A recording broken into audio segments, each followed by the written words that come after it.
एक विधिवत व्यवस्था के साथ हम सब कार्य कर सकें। आप सब जानते थे कि अभी तक मेरे निजी आवास पर ही हम लोगों ने कार्यालय की व्यवस्था बनाई। ये अच्छा प्रश्न है, पर आप जानते हैं गठबंधन की मर्यादा है। मैं मर्यादा को तोड़ूंगा अगर कोई भी संख्या, कोई भी विषय आप लोगों के साथ मैं पहले साझा करूं और गठबंधन के भीतर बाद में बात करूं। साथ तो आप नकार दीजिए और आप पहले ही बोल दीजिए चुनाव से पहले, फिर क्यों आप इतने बड़े बड़े दावे करते हैं। अभी देखिएगा, अभी बिहार विधानसभा का चुनाव आएगा, हम लोग 225 बोल रहे हैं तो ये लोग 230-35 ही बोलेंगे, उससे कम तो ये लोग नहीं बोल रहे हैं। पता नहीं है, अगर है तो गठबंधन के भीतर रहकर ये बातें उचित नहीं है। उनके गठबंधन के, हमारे गठबंधन के घटक दल का कोई उनकी पार्टी से नेता बोलेगा तो मैं जरूर कि जो बिल आया है वक्फ बोर्ड से जुड़ा हुआ, उसको लेकर एक कमेटी का गठन होना चाहिए। उन्होंने तो जेपीसी की भी मांग नहीं की थी, ये तो हमारी सरकार की सोच रही है। भारतीय जनता पार्टी का सदस्य बनने के लिए 8800002024 पर मिस्ड कॉल करें। निवेदक भारतीय जनता पार्टी बिहार। ये वो कार्यालय था जहां मेरे पिता ने यहाँ से नई पार्टी की उन्होंने शुरुआत की। लंबे समय तक यहाँ पर रहकर उन्होंने बिहार को विकास की राह पर आगे लेकर जाने की सोच के साथ कार्य किया। उनके जाने के बाद जिस तरीके से इस कार्यालय को हम लोगों से छीना गया, हम लोगों से लिया गया, बहरहाल आप लिए है ना, सरकारी व्यवस्था है ये, इस पे किसी का अधिकार नहीं है।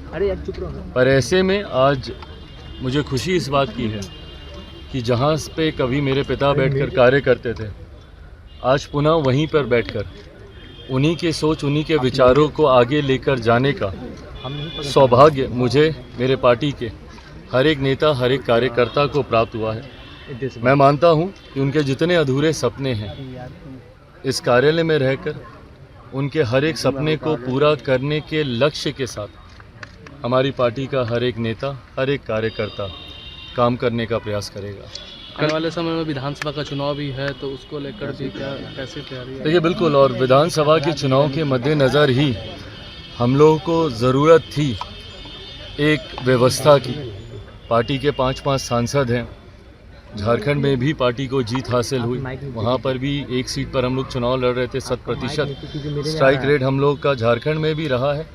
ऐसे में विधानसभा में भी लोक जनशक्ति पार्टी रामविलास का प्रदर्शन उतना ही खूबसूरत रहे, उतना ही मजबूत रहे। इसके लिए ज़रूरत थी एक विधिवत व्यवस्था के साथ हम सब कार्य कर सकें। आप सब जानते थे कि अभी तक मेरे निजी आवास पर ही हम लोगों ने कार्यालय की व्यवस्था बनाई हुई थी। पर आज मैं मानता हूं कि जब ये कार्यालय हम लोग को मिला है, पार्टी के तमाम हमारे साथी भी इसको लेके काफ़ी उत्साहित हैं। लक्ष्य अब 2025 का ही है। 2025 में एनडीए गठबंधन की मजबूत जीत हो, बड़े लक्ष्य की ओर हम लोग अग्रसर होने का लक्ष्य हम लोगों ने रखा है। 225 से ज़्यादा सीटें जीतकर इस बार एनडीए बिहार में सरकार बनाए, इस लक्ष्य के साथ आगे बढ़ने का हम लोग काम कर रहे हैं। मुझे लगता है उसमें ये कार्यालय हम लोग के लिए हमेशा से शुभ रहा है। पापा का आशीर्वाद इस कार्यालय पर है। मैं मानता हूँ हम लोग उस लक्ष्य में भी सफल होंगे। लेकिन तेजस्वी यादव वो तो कह रहे हैं कि 2025 में हमारी सरकार महागठबंधन, इंडिया गठबंधन की सरकार। देखिए, अब रहने दीजिए, अब उनकी बातों की आप लोग अब बहुत हो गया। अब कितनी बार लोकसभा में भी उन्होंने दावे किए, तब भी हम कहते रहे। हकीकत क्या थी वो सबके सामने। लोकसभा में आपकी पुनः उपचुनाव में भी उनके दावे यही थे, बड़े बड़े दावे किए गए थे। उपचुनाव में भी हम लोग का 100% स्ट्राइक रेट रहा। एनडीए 4 की 4 सीटें हम लोगों ने यहाँ पे जीतने का काम किया।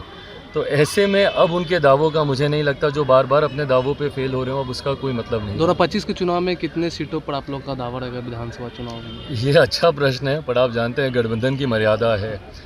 मैं मर्यादा को तोड़ूंगा अगर कोई भी संख्या, कोई भी विषय आप लोगों के साथ मैं पहले साझा करूं और गठबंधन के भीतर बाद में बात करूं। संख्या पर भी चर्चा होगी, ज़रूर चर्चा होगी, सीटों का चयन भी होगा। पर मुझे लगता है जितने एमिकेबली हम लोगों ने लोकसभा के वक्त भी कहा जा रहा था कि भाई 5-5 दल हैं, कैसे होगा, क्या होगा, बहुत एमिकेबली लोकसभा के वक्त भी हो गया। और मुझे लगता है उतनी ही सहजता से विधानसभा में भी ना सिर्फ सीटों का बंटवारा होगा, सीटों का चयन भी होगा। हर पार्टी एक लक्ष्य की ओर अग्रसर हो रही है, जो भी एनडीए गठबंधन में है, कि एनडीए की मजबूत सरकार बनानी है, प्रधानमंत्री नरेंद्र मोदी जी की सोच वाली सरकार बनानी है। हमारे मुख्यमंत्री नीतीश कुमार जी को पुनः एक बार मुख्यमंत्री बनाने के लक्ष्य के साथ हम लोग आगे बढ़ने का काम कर रहे हैं। तो ऐसे में व्यक्तिगत महत्वाकांक्षाओं से ज़्यादा प्राथमिकता एनडीए गठबंधन के हितों को सामने रखना। लेकिन मल्लिकार्जुन खड़गे वो तो बोल रहे हैं कि ईवीएम से नहीं, पोस्टल बैलेट से चुनाव हो। झारखंड में भी यही बात बोल दें, वो एक बार नहीं नकार दें, एक बार झारखंड की सरकार को बोले ना इस बात को। महाराष्ट्र के लिए ही क्यों ये बातें? ये जो सिलेक्टिव क्रिटिसिज्म है ना, जहाँ पे आपकी सरकार बनती है वहाँ पर सब ठीक है, और जहाँ आपकी सरकार नहीं बनती है वहाँ पर आपको ईवीएम में कमी दिखने लगती है, वहाँ पर आपको चुनाव आयोग में आपको खामी दिखने लगती है। ये गलत सोच है। या तो आप नकार दीजिए और आप पहले ही बोल दीजिए चुनाव से पहले, फिर क्यों आप इतने बड़े बड़े दावे करते हैं? अभी देखिएगा, अभी बिहार विधानसभा का चुनाव आएगा, हम लोग 225 बोल रहे हैं तो ये लोग 230-35 ही बोलेंगे, उससे कम तो ये लोग नहीं बोलने वाले। क्यों दावे कर रहे हैं? अभी से घोषित कर दीजिए ना कि भैया अगर ईवीएम से चुनाव होगा तो ना राजद चुनाव लड़ेगी ना कांग्रेस चुनाव लड़ेगी, बोल दीजिए। बोलिए नहीं भरोसा है। चुनाव भी लड़ना है, चुनाव से पहले बड़े बड़े दावे भी करने हैं, और हार के बाद ये बातें जेएमएम के लोग तो नहीं बोल रहे हैं, उन्हीं के ही गठबंधन के साथी हैं ना, इंडिया अलायंस के ही हैं। क्यों नहीं हेमंत सोरेन जी बोलते हैं कि ईवीएम में गड़बड़ी थी? बोलें अपने गठबंधन के साथियों के बीच। कांग्रेस वहाँ पे तो मिलकर सरकार बनाएगी, राजद वहाँ पे मिलकर सरकार बनाएगी, पर यहाँ पर जहाँ पर हार होगी तो वहाँ पे ईवीएम पे ठीकरा फूटेगा। ये सोच ही गलत है। चिराग जी, आपके गठबंधन के नेता चेतन आनंद ने कहा है कि हम मुर्दे कौम के लोग नहीं हैं, हम जिंदा कौम के लोग हैं, गिदड़ बकरी से नहीं डरने वाले। चिराग के दो कहना है।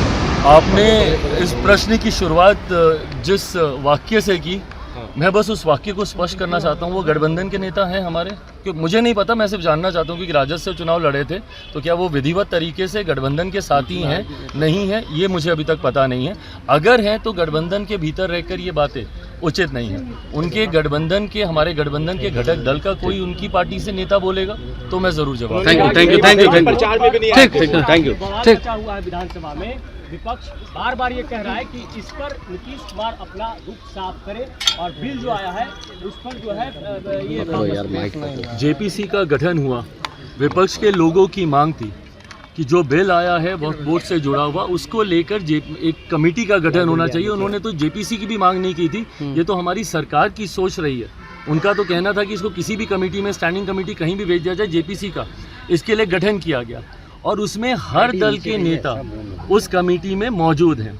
जहाँ तक रही बात जनता दल यूनाइटेड की, मुझे लगता है कमेटी में उनके सदस्य हैं और वो अपनी बातों को मजबूती से रख रहे हैं। क्या विपक्ष को नहीं जानकारी कि वो कमेटी के भीतर उनकी पार्टी के सदस्य क्या कह रहे हैं, क्या नहीं कह रहे हैं? ऐसे विधानसभा में विपक्ष बार बार ये कह रहा है कि इस पर नीतीश कुमार अपना रुख साफ करे, और बिल जो आया है उस पर जो है ये जेपीसी का गठन हुआ, विपक्ष के लोगों की मांग थी कि जो बिल आया है वक्फ बोर्ड से जुड़ा हुआ, उसको लेकर एक कमेटी का गठन होना चाहिए। उन्होंने तो जेपीसी की भी मांग नहीं की थी, ये तो हमारी सरकार की सोच रही है। उनका तो कहना था कि इसको किसी भी कमेटी में, स्टैंडिंग कमेटी कहीं भी भेज दिया जाए, जेपीसी का इसके लिए गठन किया गया, और उसमें हर दल के नेता उस कमेटी में मौजूद हैं। जहाँ तक रही बात जनता दल यूनाइटेड की, मुझे लगता है कमेटी में उनके सदस्य हैं और वो अपनी बातों को मजबूती से रख रहे हैं। क्या विपक्ष को नहीं जानकारी कि वो कमेटी के भीतर उनकी पार्टी के सदस्य क्या कह रहे हैं, क्या नहीं कह रहे हैं? ऐसे में रुख साफ करने नहीं करने की कोई बात ही नहीं है। ये पूरी तरीके से स्पष्ट है, विपक्ष ने जो मांग की उस मांग को पूरा किया गया। अब उसके बाद कमेटी में जो चर्चा होती है और सर्वसहमति से जो फैसला सामने आता है उसको वो सबको स्वीकार